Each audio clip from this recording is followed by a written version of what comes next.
রোজা মাসের মধ্যেই রোজাদার মহিলার উপর অমানসিক নির্যাতনের অভিযোগ। পঞ্চায়েতের একটা ঢালাই রাস্তা বেশি উঁচু না করার অনুরোধ করেছিলেন রোজাদার নিরীহ এক পরিবারের স্ত্রী। স্বামী ক্যান্সার আক্রান্ত, আর স্ত্রী পরিচারিকার কাজ করে জীবিকা নির্বাহ করেন।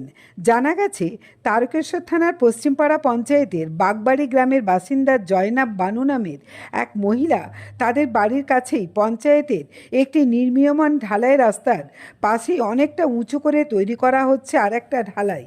সেটা দেখে তিনি অনুরোধ জানান যাতে সবার সুবিধার্থে রাস্তাটা এভাবে উঁচু না করা হয়।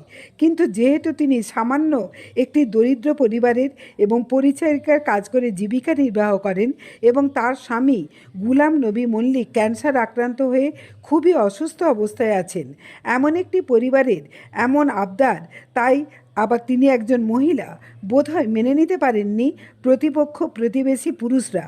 অভিযোগ, শাহজাহান মল্লিক, আসাদুল, জয়নাল, শাহনিয়াজ প্রমুখ এই নিরীহ রোজাদার মহিলার উপর প্রথমে নাকি চড়াও হন, পরে মহিলাকে আছড়ে মারেন। উনি সংজ্ঞাহীন হয়ে যান। মহিলা বলে রিয়াত করা হয়নি। অভিযুক্তদের বিরুদ্ধে তারকেশ্বর থানায় অভিযোগ দায়ের করা হয়। রাতে পরিস্থিতি অবনতি হলে তাকে নিয়ে আরামবাগ হাসপাতালে আসেন ওনার আত্মীয় স্বজন। সাহেব মল্লিক নামে ওনার এক আত্মীয় ও প্রতিবেশী কয়েকজন অভিযোগ করেন, থানা এখনও পর্যন্ত কোনো এক অদৃশ্য কারণে ব্যবস্থা গ্রহণই করেননি। তাদের অভিযোগ, শাহজাহান নিজে একজন শিক্ষক হয়ে কিভাবে এই নিরীহ অসহায় এবং মহিলা ও রোজাদার মহিলা তাকে মারধর করেন। ক্যান্সার আক্রান্ত স্বামীকে নিয়ে পিজিতে কেমোথেরাপি দিতে যাওয়ার একমাত্র সম্বল তার স্ত্রী ওই মহিলা। ঢালাই রাস্তা হয়ে যাওয়ার পরেও সেটার পাশে অযথা উঁচু করা হচ্ছিল, ফলে অসুস্থ স্বামীকে নিয়ে যাওয়ার অসুবিধা হবে। এই কারণেই তিনি এটা বলেছিলেন। রোজা মাস তো সংযমের মাস, এ কেমন সংযমের নমুনা? শাহজাহান মল্লিক, আসাদুল, জয়নাল, শাহনিয়াজ এদের বিরুদ্ধে নাকি আগে থেকেই বহু অভিযোগ রয়েছে পুলিশের কাছে।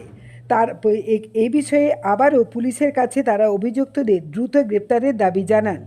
এই বিষয়ে জানতে শাহজাহান মল্লিকের সাথে ফোনে যোগাযোগ করার চেষ্টা করা হলেও তাকে পাওয়া যায়নি।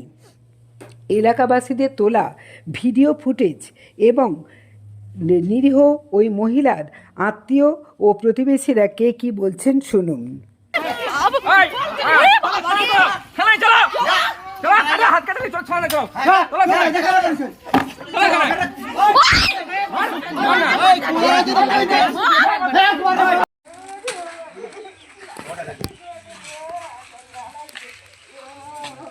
ভিডিও হচ্ছে।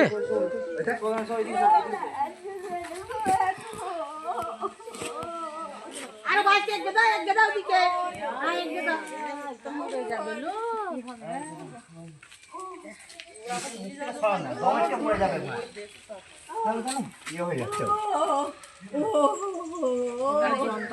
ফেটে গেছে যে ওই জন্য যন্ত্রণা করছে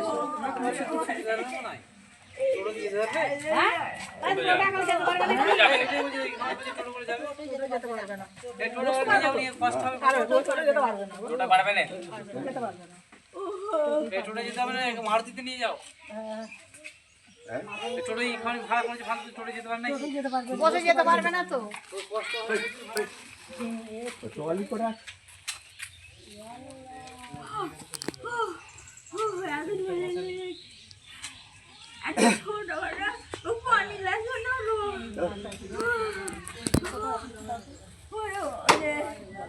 পানি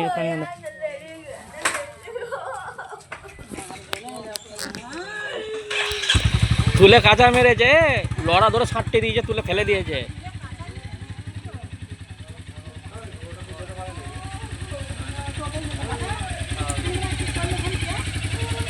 আচ্ছা এই আজা টেম্পো ফেম্পো দেখ। না না না সলসো দেখবে।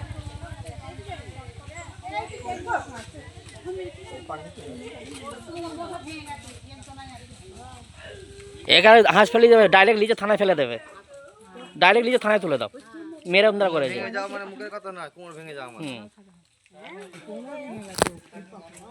ডাইরেক্ট নিচে থানায় তুলে দাও।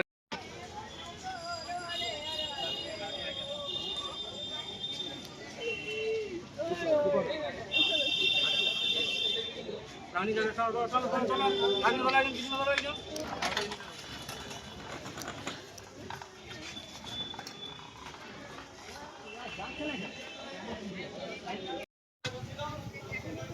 হয়েছে বিষয়টা? ব্যবসায়ীটা হয়েছে একটু ঢালাই রাস্তা নেই, ঢালাই রাস্তা পঞ্চায়েত করেছিল, ওরা এত উঁচু করে দিয়েছে, আধা হাত উঁচু করে দিয়েছে, আধা হাত উঁচু করে দিয়ে উনি বলে, ওই ব্যক্তি মহিলা বলে যে অত উঁচু করছে কেন, না বলতেই উনি না দৌড়ে এসে ধরিয়েই পুরো এক কাচার মেরেছে, দিয়ে বাবার করে উঠেছে। আমরা তখন ভেতরে ছিল, এসে আমি জল দিই মুখে দিই, রোজা অবস্থায় ছিল উনি, এমনই মেরেছে সে অজ্ঞান হয়ে গেছে সঙ্গে সঙ্গে। কে মেরেছে? শাহজাহান প্রথমত, জয়নাল, তারপরে আসাদুল, সানিয়াজ। মানে পুরুষে মহিলার উপর হাত দিয়েছে? হ্যাঁ আসলে ওরা বলছে যে আমরা সব কিছু ঘাটা আছে, সব কিছু ঘাটা আছে, মহিলাদেরকে মেরে পুঁতে দিলে কিছু হবে না, ওদের কিছু হবে না। তারপর কি হলো? তারপরে কুচে ফেলে দেবো বলতে এমন তো অবস্থা, আমাদের দাদা ভাই ছিল, আমাদের পেছনে পেছনে দৌড়েছে একদম, বুঝলেন তো, আর পেছনে পেছনে দৌড়েছে আর মারার জন্য দু ভাই, ওরা বলছে সারাক্ষণ বেরো বাড়ির ভেতরে, বাড়ির ভেতরে ঢুকে মেরেছে আমাদের দু ভাইকে, আর ওনাকে তো যা করবার তো করেছে। উনি কে আপনার? উনি আমার ভাবি হয়, ভাবি হয়। বৌদি হয়। হ্যাঁ, তো তারপরে কি হলো? তারপরে অনেক অবস্থায় আমরা থানায় নিয়ে আসতে চাই, অন্যদের পার্টি, আমাদের পার্টির লোকের বলে ঠিক আছে, ওরা 100 টাকা দিয়ে 200 টাকা দিয়ে বলে স্থানীয় চিকিৎসা করে পাঠিয়ে দেয়। রাতে ফির অবনতি হয়, তারপরে রাতে অবনতি হয়, আসতে পারে তারপরে দিন সকালবেলা থানায় আসি, আমাদের বদ্দিপুরে মোড়ে আসি, এই বদ্দিপুরে হসপিটালে আসি, ওরা লিখিত করে এক্সরে করে দেয় এবং সব কিছু মানে থানায় ডায়েরি করেছেন? হ্যাঁ ডায়েরি করেছি, ডায়েরি করে একদম কেসও করেছি। এমন পূর্ণ অবস্থায় পুলিশ কোনোটা এখন পর্যন্ত তাদেরকে কোনো স্টেপই নিচ্ছে না এখনো পর্যন্ত। আমরা এই চলে এসেছি। কোন থানায়? কোন থানায়? তারকেশ্বর থানা। তারকেশ্বর থানা। হ্যাঁ।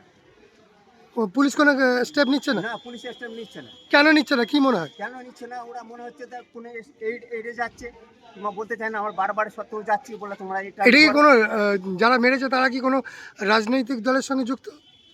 সেটা থাকতেও পারে, সেটা তো বলা তো যায় সেই না। ভয়ে কি পুলিশ স্টেপ নিচ্ছে না?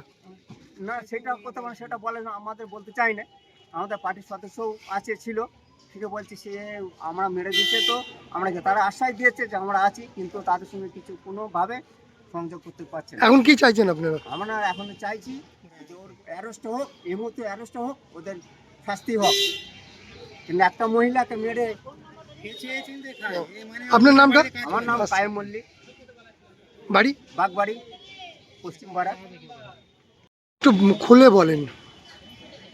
এনারা একদমই গরিব মানুষ, মানে উনি লোকের বাড়িতে কাজ করে খায়, ওনার স্বামীর ক্যান্সার, কেমো চলছে। কি ওনার নামটা কি? ওনার স্বামীর নামটা ওনা- পাতাপ মল্লিক। যাকে আহত? হ্যাঁ, জয়নাব বানু। জয়নাব বানু। হ্যাঁ। হুম। আর ওনার স্বামী হচ্ছে গোলাম নবী মল্লিক। হুম। আর ওনার ক্যান্সার হয়েছে, ওনার স্বামীকে নিয়ে উনি হসপিটালে ছোটাছুটি করে, পিজিতে কেমো চলছে। হুম। কালকে কেমো হওয়ার কথা আছে, কিন্তু ওর এই অবস্থা, কিন্তু ওরা কেউ যাবার মতো কেউ নেই। এখন আমরাই তো পাড়ার ছেলেরাই তো তুলে এনে, চাঁদা ফাঁদা তুলে অ্যাম্বুলেন্স ভাড়া করে এনে এখানে এই ঢুকিয়েছি। এবার আমরা কতক্ষণ থাকবো এখানে বলুন? ঘটনাটা কি হয়েছিল আপনি কি জানেন? ঘটনাটা বলতে ওই একটা ঢালাই রাস্তা, সরকারি রাস্তা, ঢালাই দিয়ে চলে গেছে, হুম। তার উপরে আবার ওরা এসে ওখানে ঢালাই দিয়ে উঁচু করে দিচ্ছে এদের বাড়ির দিকটা আর কি।